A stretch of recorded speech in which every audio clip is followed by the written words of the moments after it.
Player 218, नाम जोसान, उम्र 46, Joy investment की टीम 2 का भूतपूर्व टीम लीडर। क्लाइंट के अकाउंट से पैसे निकाले और उसे स्टॉक मार्केट में अपने फायदे के लिए इन्वेस्ट किया, लेकिन फेल हो गया। नुकसान 650 मिलियन वॉन।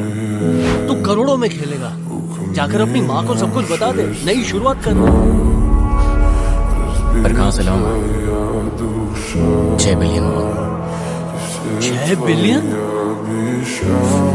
मैंने 600 मिलियन सुना था। कुछ चीजें वो लोग नहीं जानते।